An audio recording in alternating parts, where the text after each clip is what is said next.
Disturbing new details emerging tonight about the of Joan Rivers. One of the doctors reportedly conducted an unauthorized procedure on her and then took a selfie in the operating room. In the world of American politics, scandals have a way of bubbling just beneath the surface.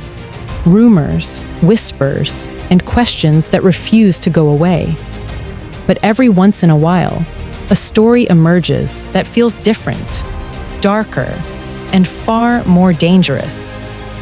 Tonight, we dive into a case that has shocked conspiracy circles, ignited online forums, and raised unsettling questions about the power of secrecy in Washington.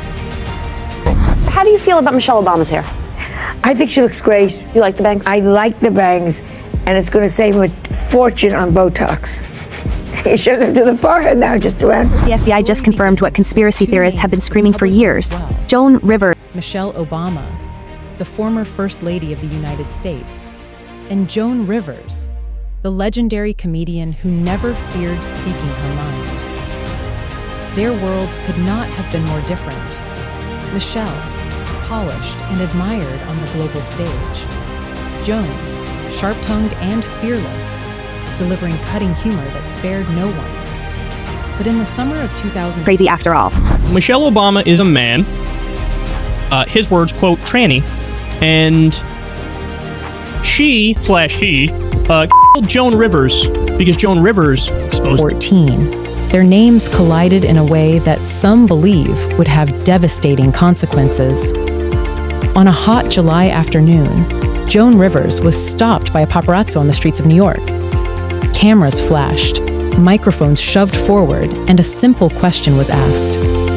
Do you think America will ever see a gay president? Joan, in classic Joan fashion, didn't hesitate. She laughed, paused, and dropped a bombshell. We already have one, she quipped. You know Michelle is a transgender, right? The remark was shocking, outrageous, and instantly viral. Most people laughed it off as typical Rivers humor, outrageous, biting, and meant to stir headlines. But not everyone was laughing. Only weeks later, on September 4th, Joan Rivers walked into a Manhattan clinic for what was supposed to be a routine throat procedure. What followed shocked the world. Complications arose, Rivers stopped breathing, and she never woke up.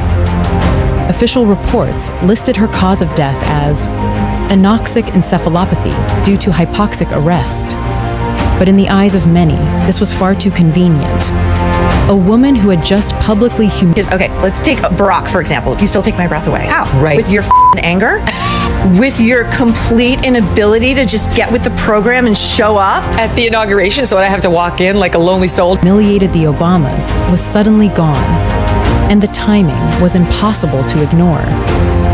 Enter the whispers of a hidden secret, the so-called dirty tape. Allegedly, somewhere in the shadows of Washington, a video existed.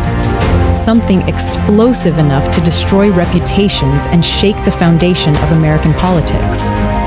No one could confirm exactly what was on this tape, but the rumors tied it directly to Michelle Obama, suggesting a cover-up of staggering proportions.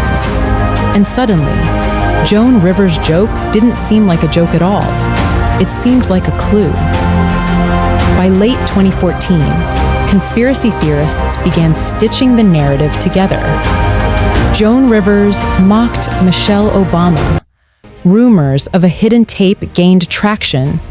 And then Joan, healthy, vibrant, and working, was gone after a supposedly routine operation. To skeptics, it looked less like coincidence and more like silencing. But then another layer of More fuel on the fire that there's a potential, maybe a divorce or some sort of rockiness going on in the Obamas' relationship. They both posted these mirrored, very choreographed Valentine's Day messages. intrigue emerged. Reports began circulating online that the FBI had quietly launched an internal probe, not into Joan's death itself, but into the existence of the mysterious, dirty tape.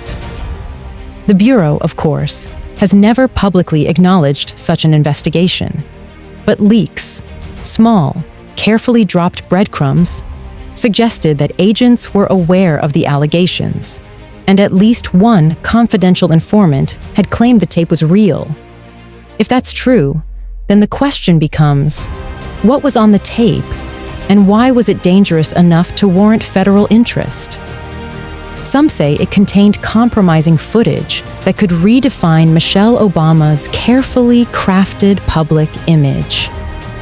Others insist it was tied to deeper power struggles within Washington, something far larger than just one person's reputation. And hovering over all of this was Joan Rivers' death, looming like a shadow.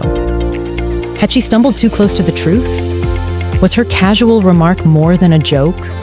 Or was her passing simply a tragic accident, exaggerated by a public hungry for scandal? As the story deepens, the lines blur between fact, rumor. Bit tighter. She is not sorry.